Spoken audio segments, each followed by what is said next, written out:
The Death Eaters are Voldemort's inner circle, and many of us are aware that these dark wizards and witches are an absolute, brutal force who show no mercy or sympathy for any of their victims. Why, you may ask? Well, it's simple. Everything they do is in the name of Lord Voldemort.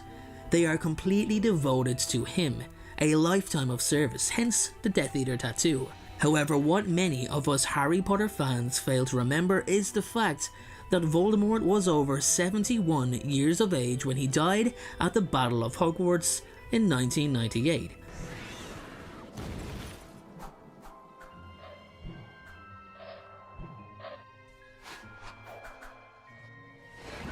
That's not exactly old in terms of wizarding standards, but still it's 71 years. So that means he had at least 35 years on the majority of his followers, which means, what was Voldemort up to when he was in his 20s and 30s? Yeah, I know he worked at Borgin and Burke for some time, but there was no Lucius Malfoy, there was no Bellatrix Lestrange or Severus Snape in the late 40s and 50s. So that leaves the question, were there Death Eaters before the Death Eaters? Surely Tom Riddle would have had to had some sort of support or followers back then, and the truth is he did. He always had people around him willing to do his dirty work, people who believed they were his friends, but unknowingly to them, the friendship was not returned. Tom Riddle had no desire for friends, he had no desire for love or to even be loved. He only cared for himself, and it remained that way until he died. So anyway, let's go back in time, back to when Tom was a student in Hogwarts. Now, it's important to remember that Tom was quite an established person, and even more so of an established wizard. He was hailed as the greatest student to walk the halls of Hogwarts since, you've guessed it, Albus Dumbledore. So with that reputation came respect, and many students sought to be in his company. Many students sought his approval, and there were even some who shared his own views on blood purity. So the term Death Eater wasn't coined until Voldemort properly mounted his challenge on the wizarding world in the mid to late 60s. He disappeared for 10 years, remember, apparently to Albania, where he delved deeper and deeper into dark magic. Now that leaves the question, what happened before all that? He was going by the name of Lord Voldemort during his remaining months in Hogwarts, and his friends or followers really did buy into his beliefs. So, did this group of Slytherin students go by a name? Well, it seems like it. The boys even helped Riddle open the Chamber of Secrets more than once. These pre-Death Eaters were known as the Knights of Walpurgis, and there's a whole section of lore dedicated to just them and what they truly stood for. J.K. Rowling herself said it back in 2003 that she had a full in-depth history on the history of the Death Eaters written out. However, the issue is, she didn't think she'd ever need it, and that's the harsh reality to this day. She didn't need it, she never needed it, and we don't know all the things that the Knights of Walpurgis did, but with that being said, there is a way of figuring out why they chose the name they did, and thus what they actually stood for. There's a lot of information in a name, guys.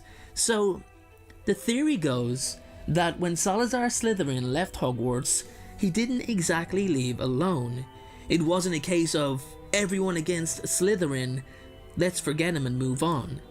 There were many who supported the Hogwarts founder, many who believed he was doing the right thing, and these followers became the Knights of Walpurgis. Now, the Knights were founded to protect the wizarding race against Muggle attacks. However, as time went on, wizards became a lot better at disguising themselves from Muggles, and they built hidden cities and created relationships with Muggles of elite political power in order to sustain their magical economy. And with the wizarding race now hidden, the Knights were no longer needed, but the organisation never truly went away. So, let's just get back to the name for a brief moment. It's a play on the word Walpurgis Night, which is an event taken from German folklore. Now, this event sees witches revel with the devil, basically a celebration of the power of magic. So the Knights, ever a servant of magic, adopted the name Knights of Walpurgis. They're kind of like the Freemasons, a secret organisation who operated in the background going about their bidding. As a matter of opinion, I'd say the Malfoys have been members of the Knights for centuries, which explains why they were so blunt and abrupt when it came to their stance on maintaining a pure-blood society. Now, Tom Riddle isn't a person whose name is steeped in magical prosperity, accompanied by a long history, so he was never going to be sought out. But what couldn't be ignored was his magical talent. He was something else, guys. He was absolutely out of this world.